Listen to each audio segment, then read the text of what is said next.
Hallelujah. Thank you, Jesus. Well, hello, everybody. My name is Anita. For those who don't know me, you maybe haven't been on this spot before. As I understand now, we are on Periscope. We are on YouTube, sending synchronically. At the same time, we are on Facebook, and this is 24/7 international church. Yes, and this is our church. Right now, we are in a little space right now, not a bigger one, but this is okay. Hallelujah.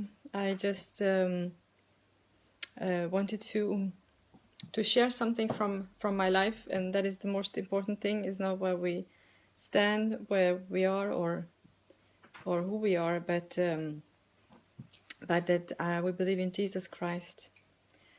So, and my message is today is about prayer. And for those who don't know Jesus Christ, you are not saved, you don't know God as your father or your friend. You probably heard of Jesus, and you've probably been thinking there must be a God, or you don't know, and you say no, there is none. Or I would just tell you that I believe in God. I made a decision many years ago, and it actually started with a prayer. And when I say prayer, as a Christian, I know what it means. And for you who know Jesus Christ, you know what it means. But prayer is actually talking to your best friend. I'm married. I talk to my husband every day. If we don't communicate for a couple of days, then a lot of misunderstandings can come up, and we miss some things in our schedule. I talk to my best friends. I talk to my children. I talk at my work. If I don't communicate, then there is things are empty, and that is also prayer. If you don't have prayer in your life, or you don't know Jesus yet and you haven't talked to him, I just would like to encourage you to start talking. Just talk into the air and he will hear you. There is a scripture in the Bible, and when I was young, I just heard about Jesus. Somebody told me this is the Bible, this is a phone number to God, and he gave me a Bible verse, and I said, God doesn't have a phone number, and he said, just check it. And actually, in this verse, it's in Jeremiah 33:3. It says, "Call to me." It says so in English. Call me, and that is what I do when I want to speak to my husband. I call him. Everything is on. We live on Facebook today. We live in a society. We are so connected, and right now I'm speaking to you. You can be in Pakistan, you can be in the United States, you can be in Hungary. By the way, I'm a Hungarian, but I just choose to speak English today because I think I will reach more people like this in this way, and because that's God's heart, is to talk to his people and reach out to you. So today I would like to talk about prayer and stand fast. There is something about asking God about something, or talking to God about something that is on your heart, and then just stay there and just believing that if I just hold on to this. I've told him I believe God is a mighty God. He is everywhere. He is doing the impossible. I can do the possible, but when I'm finished with the possible and nothing happens still, that he takes over, and he's the one who's doing the impossible. So that is the connection. I tell him about possible and about the dreams, about something that looks very impossible right now. But and then God takes over, and He is doing the impossible. And prayer and faith is about believing things that I cannot see. It says very clearly in Hebrews 11. I don't know if for you who know where it is, just write it down, and because I have some other scriptures that I would like to share. It's for to highlight today. But in Hebrews it says, Hebrews 11, that that faith is the what we don't see. Faith is believing the things we cannot see. There are some things we can't see, but we still believe in it. We still believe it's gonna come. There might be a house you've seen you want to buy. There is this kind of a car that you still not driving in that you would like to drive. There might be this girl you would like to marry, this guy you would like to marry, this job you'd like to have, this church you want to build. You have a church today and you're only 10, 12, but you're already dreaming of 1,000 or two, and you see the facilities, but still you're in your living room, or you're still renting the place from Sunday to Sunday. But in your heart you already see the facilities, you already see your own church where you want to be, and that is so good. So hold on to those prayers. So I'm speaking to you who might not believe in God. You might not believe what I'm saying, but maybe you have never heard of God in this way I'm talking about. So I would like to share with you a verse. It's in the Bible. It's in Psalms 37, and it's a verse 4, and it says, actually it's from verse 3. We can take these 3. It says, "Trust in the Lord and do good, and then you will live safely in the land and prosper. And take delight in the Lord, and He will give you your heart's desires." When I speak to someone, it's because there is something on my heart. In my, let's take my job for example. If I see things should be done this way, because then we could be more effective, or we could it could it could do better for the patients, or the customers. Then I tell it because it's on my heart, and that is the same. God is actually saying, trust in the Lord. That's the first thing. I trust Him because I know Him. Maybe you don't know God yet, but try to trust Him. You can just, give Him a chance. Give Him a chance to show you who He is. It says, trust in the Lord and do good. If there's something you're doing wrong, just correct it, and you who are Christian, sin shouldn't be in your life, because Jesus died on the cross so that we wouldn't sin. We wouldn't need to do things like things, hiding things, or still doing things wrong, or living on the edge all the time, living with one foot in the world and one foot in the kingdom of God. Just get straight, and if you have any addictions, if you have something in your life, just ask God to take that out of you. So do good. Go for the good. And then it says, and then you will live safely in the land, and you will prosper. So already here God says, just trust me.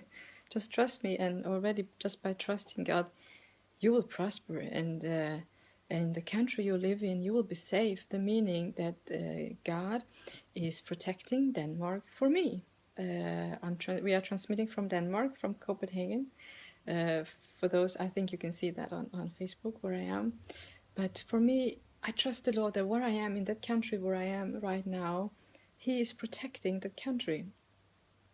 So and that's especially important now that we have this kind of wars that's started with terrorism and all these, and that's kind of a very filthy war, because you don't see the enemy. So you don't know where he is. That's a very far way of having war. That's why it's called terrorism. But anyway, go back to this, and it says, take delight in the Lord. Take delight in something that is love something or like something. I take delight in taking a walk in the woods, go to the gym and train. I love that. But it says, take delight, do just like the Lord, because He loves you. So, wow, love Him back. And it says, and He will give you your heart's desire. So come to the Lord, come speak to God. Even if you don't know who Jesus is, you're thinking like, okay, the name of Jesus, I don't understand. I don't know what it means. But just give God a chance. Give Jesus a chance. And for you who you are a Christian already, just tell Him what your heart's desire is. Tell Him what you wish for. Tell Him what is wrong. Just speak to Him. And when you know what you need to be changed, for example, in your life, just hold on to it and just hold on to it. Write it down. Put it down in your calendar, in your computer, in your mobile phone, somewhere where you can see it all the time. It says, I prayed for this and this on this date, and I just hold on until I see it. And if you go with me in Matthew chapter 7, and now that is in the New Testament, just going there together. Matthew, and it's chapter 7 from verse 7. You who have your Bible with you, you can also look at the Bible from your mobile phone or your tablet. It's now today. The Bible is everywhere. Wow. And it says 7:7. It says, keep on asking. So just before we said, tell the Lord your heart's desire, and then He says, actually, Jesus is directly speaking to the people around Him, and He says, keep on asking, keep on asking, keep on asking, keep on asking, and you will receive. Sorry. Excuse me. But He says, keep on asking and you will receive what you ask for. Keep on seeking and you will find. Keep on knocking and the door will be open to you. For everyone who asks receives, everyone who seeks finds, and to everyone who knocks the door will be opened. So I can take it one more time. Sorry. It says, keep on asking and you will receive what you ask for. Keep on seeking and you will find what you were looking for. And keep on knocking on the door and the door will be open to you. For everyone who asks receives. Everyone who seeks finds. And to everyone who knocks on the door will be opened. Hallelujah. So this is a promise.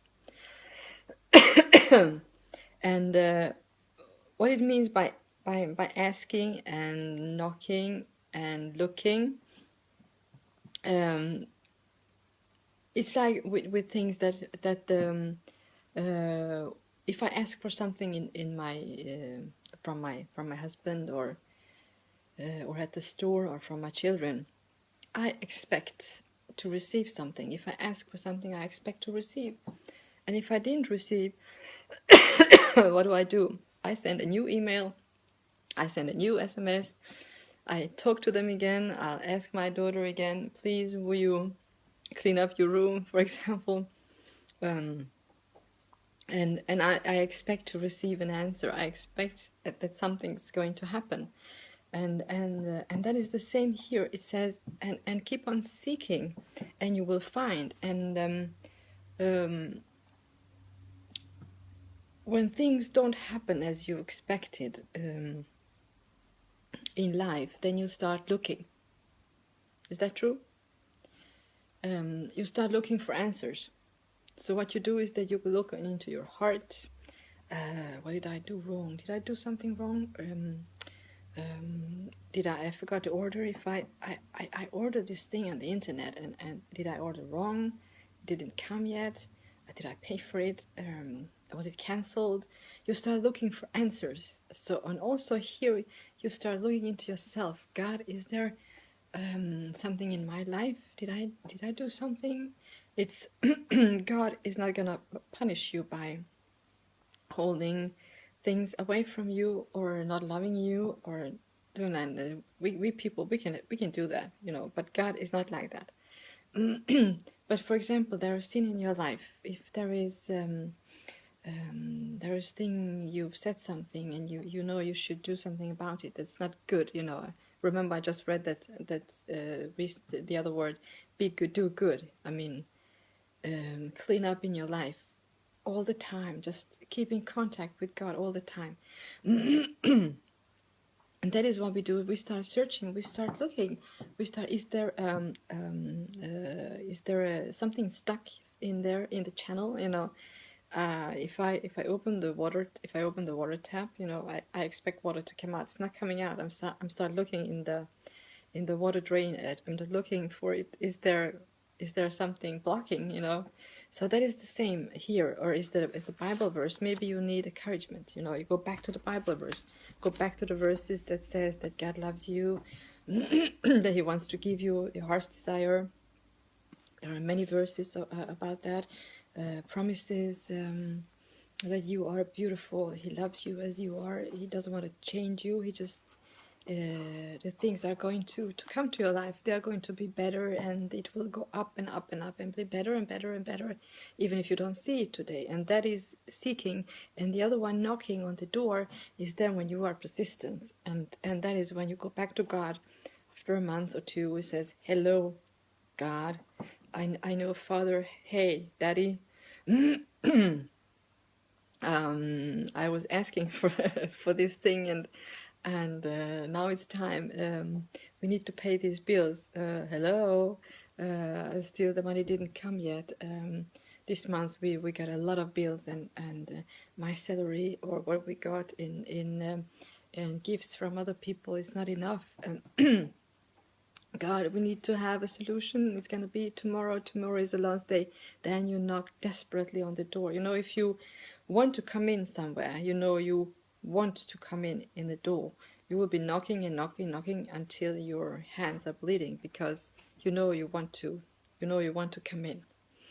And then what is, guys, it says, knock and the door will be open. If you need open doors, and I'm talking to Christians, about open doors, opportunities, that you have a calling, that there are churches you would like to reach. There are people you want to reach. You want to go to some countries, and the doors are just locked. You don't know how to get in there. You don't know who to contact, which church to go to, and the doors, they are just open. Then God will open them. They are locked. They are closed. Then God will open the doors for you. There are some spiritual doors that we are talking about as Christians that will open. So. And then I will give you just one more verse, and it's also about being persistent, about holding on to this, just like knocking on that door. And that is in Luke 18. If you go with me, you who have your Bible, I have my physical Bible. This is my Bible. So I will show you. It says in Luke 18. Now I'm showing you. It's in Luke. So if you go with me to Luke 18, and it says over here, and I will show it over here. Now I mean it's in different cameras right now, because we are transmitting different social media. So from Luke 18, from one verse, this is a parable. It's called a parable. That's an example of a story. It happened. Just to show us, there was this lady. She got a result. She did something, and things happened. She took action, and things happened. And the thing that happened is that she got what she wanted, but she knew that was her right. She had right for something that somebody took it away from her, but she knew that legally, that paper, it says that it's mine, so nobody can take it away from me. So she was very persistent, and she didn't give up. So it says about a persistent widow. It says, one day One day Jesus told his disciples a story to show that they should always pray and never give up. And then he says, there was a judge in a certain city, and the judge said, he said that this judge neither feared God nor cared about people. So this guy, he was I don't care, he was just hard-hearted. I would say he was like a hard-hearted guy. He had a hard, but he was a judge. Anyway, so he needed to obey the law. Anyway, a widow of that city came to him repeatedly saying, "Give me justice. Give me justice," says, "in this dispute with my enemy." And this judge ignored her for a while, saying that this widow came, and either she knew or she noticed very quickly that this guy is not going to give me my right because he doesn't care. I'm a widow, I'm a nothing, I'm a zero, I'm a nada. So that's how he's looking at me. So he's not gonna, he's gonna go for the other guy, my enemy. That could be someone, a neighbor or somebody who, but anyway, somebody took something from her in this dispute, and she knew it was her right. And this judge ignored her for a while, but finally he said to himself, "I don't fear God and I don't care about people, but this woman is driving me crazy." In the Danish, I don't have it here, but in the Danish it says like this, the judge suddenly said one day, "I don't fear God, I don't care about people, I don't even care about her, but she's coming here and she's gonna slap me in the face." So that's what it says in the Danish. So he didn't care so much, but he didn't want to be slapped in his face in the courtroom. So this woman, she came and she came and she came, and then he says, "This woman, she's driving me crazy. I'm going to see what she gets. I'm going to see that she gets her justice because she's wearing me out with her constant requests." Wow. And then it says, "Learn a lesson from this unjust judge. Even he rendered a just decision in the end. So don't you think God will surely give justice to his chosen people who cry out to him day and night? And will he keep putting them out of? No, I tell you, he will grant justice them very quickly. But when the Son of Man returns, how many will he find on the earth who have faith?" A little bit complex for you who might not know the Bible. There's a lot of in here, but the first thing is about prayer. It's as I started in the first one, it says that Jesus told this story so that they should always pray and never give up. So what he was showing, that not that God is not a hard-hearted guy who's not giving you what you want, but this was an example of a normal judge in the normal world who had this woman coming to him, and she knew that she had something that was hers and somebody tried to take it from her.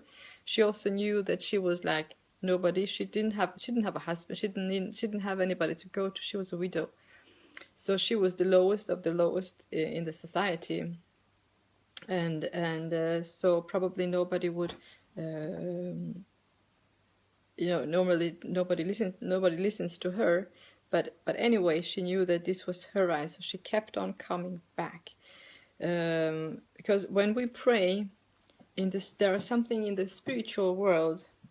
There can be obstacles and there can be things that doesn't just come by itself, and things just doesn't suddenly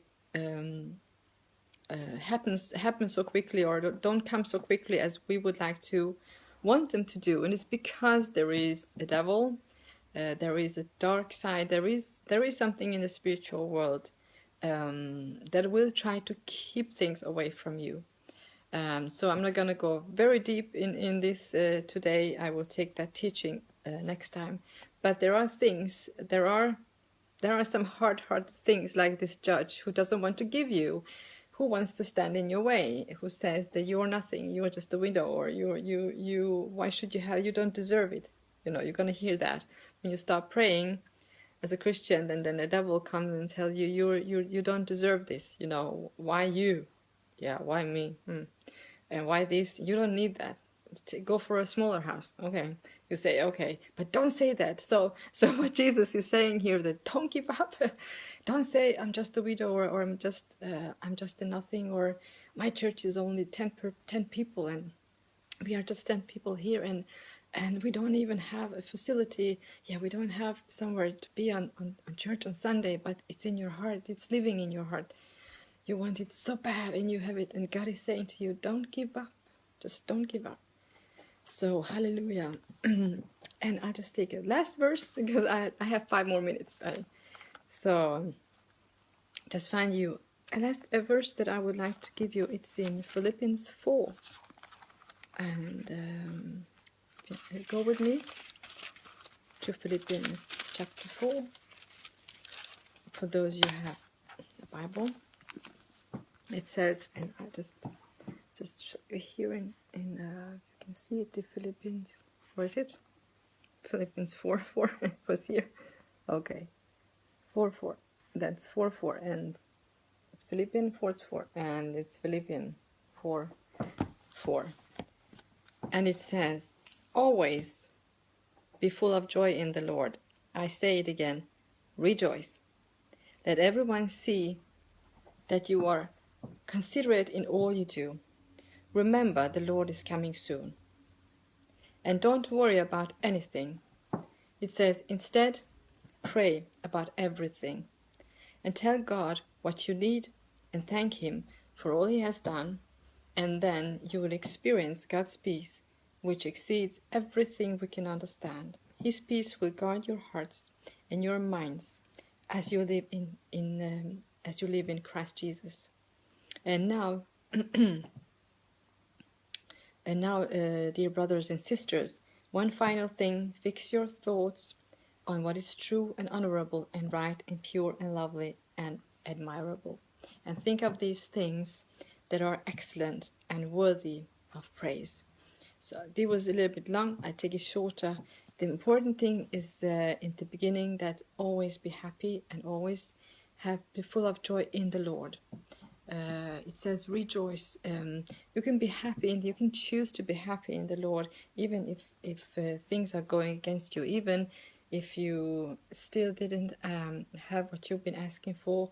You don't see the changes of what you've been praying for the last many years. There are things. There are things that there are things that we don't see yet. So I'm just shutting this one down. Okay. There are things that didn't come, and you are still waiting for it. When He says, just rejoice and be happy, and says, don't worry. Instead, pray about everything. Tell God that you are. Where is it? Don't worry about it. Tell God what you need, and thank Him for all He's done, and then you will experience God's peace. Hallelujah. Thank you, Jesus. So and then His peace will guard your heart. So hold on to what you've been praying for, and rejoice in the meantime. Don't give up. Stand fast. And then don't worry. Just tell the Lord again and again. And just give him your worry instead, and pray about everything instead, and tell God what you need, and just thank Him for the things that's already happened, because that reminds you of it's going to remind you of what His goodness. So hallelujah. I just so this was what I had on my heart today. I just hope it's been inspiring for you. For some of you, it's been shaking you up. For you who don't believe in Jesus, you can call us, you can write to us, you can also chat with me right now or right after, and I will answer. You can call, you can write, and we'll come back to you. And if you don't know Jesus, just call us, and we can just tell you more about Him, and tell him more about who he is, about the Bible, and who we are. And you've been watching 247tv.dk. We have a website. Usually we are on live stream. We are on YouTube, Facebook, and Periscope, and Google Plus, and on the social media. I would like to reach out to as many people as possible with the gospel, because the gospel is like, it's the good news. When you hear that you can pray and you can talk to God and that He will answer, that's good news. If you hear that somebody can change your life, that's good news. So just just call us back, and we have a phone number. It's it's 0045 22340 or you can go to 247tv.dk. And so this is from our church in Copenhagen, 24/7 International e-church, and just God bless you.